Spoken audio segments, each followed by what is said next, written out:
नमस्कार दोस्तों, मैं हूं नताशा। स्वागत करती हूं आपका स्टार न्यूज इंडिया पर। दोस्तों, दिल्ली के उप मुख्यमंत्री मनीष सिसोदिया की सीबीआई द्वारा गिरफ्तारी के बाद से ही मनीष सिसोदिया देश भर में सुर्खियों में आ गए हैं। सोशल मीडिया पर हर कोई मनीष सिसोदिया के बारे में जानना चाहता है कि आखिर कौन है मनीष सिसोदिया, उनका राजनीतिक सफर कब और कैसे शुरू हुआ और अरविंद केजरीवाल से वो कैसे मिले। तो दोस्तों, इस विशेष पॉडकास्ट में हम आपके इन सभी सवालों के जवाब देंगे और आपको बताएंगे मनीष सिसोदिया के बारे में वो सब जो आप जानना चाहते हैं। तो बने रहिए मेरे साथ इस पॉडकास्ट में, क्योंकि अगले कुछ मिनटों में आपकी जानकारी में काफी इजाफा होने वाला है। अरविंद केजरीवाल और मनीष सिसोदिया के संबंध अब एक अच्छे बॉस और एक अच्छे माथत के तौर पर तब्दील हो गए हैं। सिसोदिया ने सबसे पहले ये समझ लिया था कि पार्टी में काम करने का सबसे सही तरीका क्या है। ये किसी ऐसे व्यक्ति का समर्पण नहीं है जिसकी कोई बहुत बड़ी राजनीतिक महत्वाकांक्षा है। ये अपने नेता के प्रति एक अनुयायी का समर्पण है। मनीष सिसोदिया के बारे में ये राय दिल्ली के तिमारपुर विधानसभा से आम आदमी पार्टी के विधायक रहे पंकज पुष्कर की है। सीबीआई ने रविवार को जब दिल्ली के उप मुख्यमंत्री मनीष सिसोदिया को गिरफ्तार किया तो दिल्ली के मुख्यमंत्री और आम आदमी पार्टी के संयोजक अरविंद केजरीवाल ने उन्हें बेकसूर बताया है। केजरीवाल ने लिखा, मनीष बेकसूर हैं। उनकी गिरफ्तारी गंदी राजनीति है। मनीष की गिरफ्तारी से लोगों में बहुत रोष है। लोग सब देख रहे हैं। लोगों को सब समझ आ रहा है। लोग इसका जवाब देंगे। इससे हमारे हौसले और बढ़ेंगे। हमारा संघर्ष और मजबूत होगा। वो मनीष सिसोदिया के घर उनकी पत्नी से मिलने भी पहुंचे। उनके साथ पंजाब के मुख्यमंत्री भगवंत मान भी थे। इससे पहले जब पिछले साल अगस्त में मनीष सिसोदिया के घर पर सीबीआई ने छापे मारे तो केजरीवाल ने उनका जमकर बचाव किया था। उस समय सीएम अरविंद केजरीवाल ने अपने ट्वीट में कहा कि दिल्ली के शिक्षा और स्वास्थ्य मॉडल की पूरी दुनिया चर्चा कर रही है। इसे ये रोकना चाहते हैं। इसीलिए दिल्ली के स्वास्थ्य और शिक्षा मंत्रियों पर रेड और गिरफ्तारी की कार्रवाई हो रही है। केजरीवाल ने न्यूयॉर्क टाइम्स के पहले पन्ने को शेयर किया, जिसमें दिल्ली सरकार के स्कूलों में सुधार का श्रेय सिसोदिया को दिया गया था। 22 जुलाई 2022 को दिल्ली के उपराज्यपाल विनय सक्सेना ने दिल्ली सरकार की 2021 की एक्साइज पॉलिसी की सीबीआई जांच कराने के आदेश दिए थे। सीबीआई के सूत्रों के मुताबिक इस पॉलिसी के तहत कोरोना महामारी की वजह से शराब बिजनेस को हुए घाटे का हवाला देकर लाइसेंस फीस खत्म कर दी गई थी। इससे दिल्ली सरकार को 140 करोड़ रुपए का घाटा हुआ। ये भी कहा गया कि लाइसेंस देने के लिए रिश्वत ली गई और आम आदमी पार्टी ने इस पैसे का इस्तेमाल पंजाब में चुनाव लड़ने के लिए किया। सीबीआई जांच के बीच सिसोदिया ने 1 अगस्त 2022 से 2021 की पॉलिसी बदलने का ऐलान कर दिया और कहा कि अब शराब सिर्फ सरकारी दुकानों में ही बिकेगी। 2021 में शराब की सभी दुकानें निजी हाथों में सौंप दी गई थी। 2021 में नई शराब नीति लाने के वक्त केजरीवाल सरकार ने कहा था कि इससे उसका रेवेन्यू 3,500 करोड़ रुपए तक बढ़ेगा।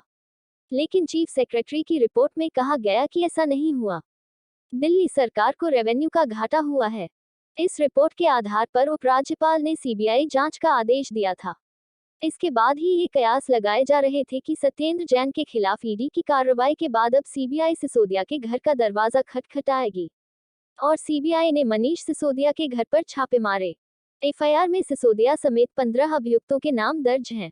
इनमें तत्कालीन एक्साइज कमिश्नर समेत 3 अफसर भी शामिल हैं। इन लोगों के खिलाफ आपराधिक साजिश रचने और धोखाधड़ी के आरोप लगाए गए हैं। केजरीवाल और सिसोदिया की दोस्ती काफी पुरानी है। इस बीच पार्टी में हर क्षेत्र से कई लोग आए और आम आदमी पार्टी की नीतियों से मतभेद की वजह से अलग भी हो गए। दोस्तों, इस पॉडकास्ट में आगे बढ़ने से पहले मैं आपसे गुजारिश करना चाहूंगी कि यदि आप हमारी पत्रकारिता को सपोर्ट करते हैं तो आपको सिर्फ इतना करना है कि आप हमारे चैनल को सब्सक्राइब करें। इससे हमें अपनी निष्पक्ष पत्रकारिता को जारी रखने में मदद मिलेगी। इसलिए आपने अभी तक चैनल को सब्सक्राइब नहीं किया है तो चैनल को सब्सक्राइब कर लें। साथ ही नोटिफिकेशन के लिए बेल आइकॉन को जरूर दबाएं ताकि आपको भविष्य में ऐसे ही जानकारी से भरपूर वीडियो और पॉडकास्ट की जानकारी मिलती रहे। तो आगे बढ़ते हैं इस पॉडकास्ट में। जाने माने वकील प्रशांत भूषण, पत्रकार आशुतोष और समाजवादी पृष्ठभूमि के राजनीतिक विश्लेषक और सामाजिक कार्यकर्ता योगेंद्र यादव जैसे बड़े नाम जुड़े और फिर इससे निकल भी आए। लेकिन मनीष सिसोदिया शुरू से ही पार्टी में नंबर 2 की हैसियत में थे और आज भी पार्टी में उन्हें कोई रिप्लेस नहीं कर पाया है।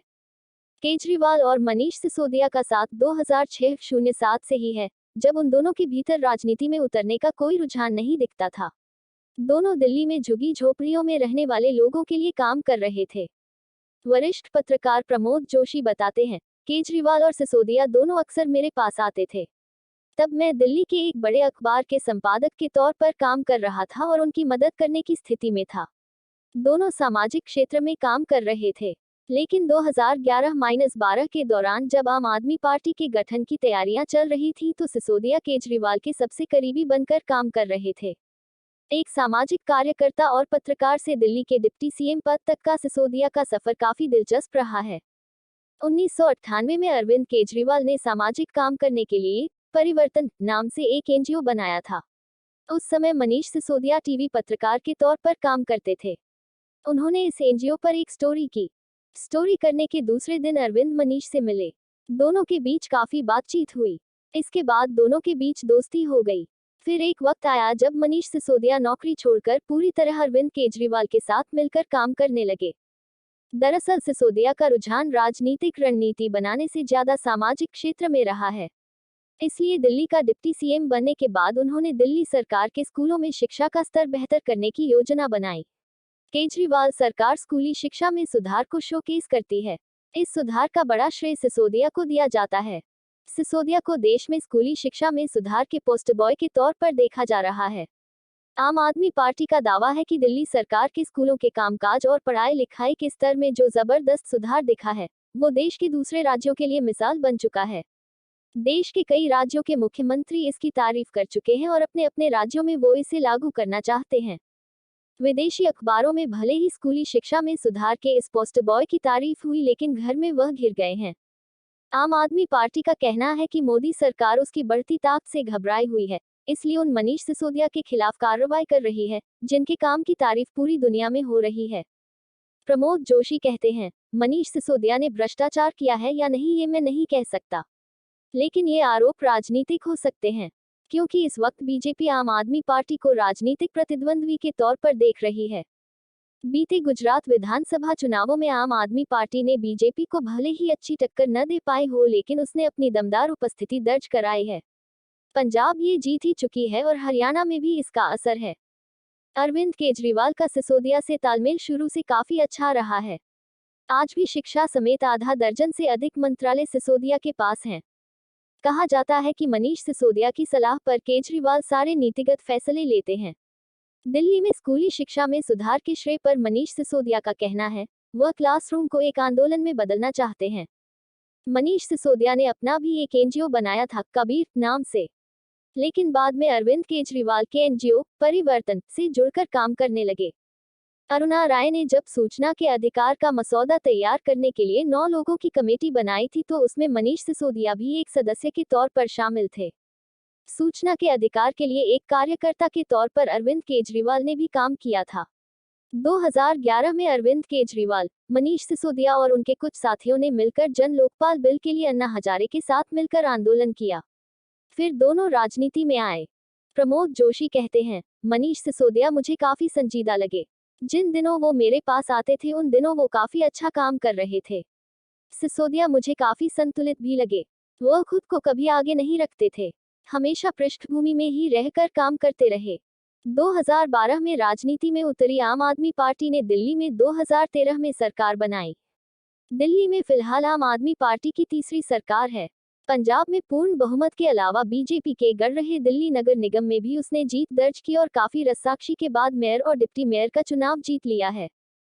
विश्लेषकों का कहना है कि दिल्ली की केजरीवाल सरकार और केंद्र के बीच बढ़ता राजनीतिक तनाव इसी प्रतिद्वंद्विता का नतीजा है। जब भी केंद्र की एनडीए सरकार और दिल्ली की केजरीवाल सरकार के बीच टकराव हुए हैं तो मनीष सिसोदिया ने मोर्चा संभाला, चाहे वह कोरोना के वक्त कथित तौर पर दिल्ली की अनदेखी हो या बिजली का मामला या फिर दिल्ली नगर निगम के चुनाव का मुद्दा। केजरीवाल सरकार की ओर से मनीष सिसोदिया जवाब देते नजर आए हैं। दिल्ली के उप मुख्यमंत्री मनीष सिसोदिया पटपड़गंज सीट से जीतते रहे हैं। 2020 में वह यहां से तीसरी बार जीतकर विधानसभा पहुंचे। प्रमोद जोशी का कहना है, केजरीवाल सरकार के एक मंत्री सत्येंद्र जैन पहले से ही मनी लॉन्ड्रिंग के मामले में जेल में है और अब सीबीआई ने मनीष सिसोदिया को निशाना बनाया है। मनीष के जेल जाने से केजरीवाल के लिए मुश्किलें खड़ी हो सकती हैं। अगले आम चुनाव में अब 1 साल का वक्त ही बचा है। तो दोस्तों, स्टार न्यूज़ इंडिया के हमारे इस खास पॉडकास्ट में अभी के लिए बस इतना ही। आपको हमारा ये पॉडकास्ट कैसा लगा कमेंट कर हमें जरूर बताएं। फिलहाल मुझे यानी आपकी होस्ट और दोस्त नताशा को दीजिए इजाजत। नमस्कार।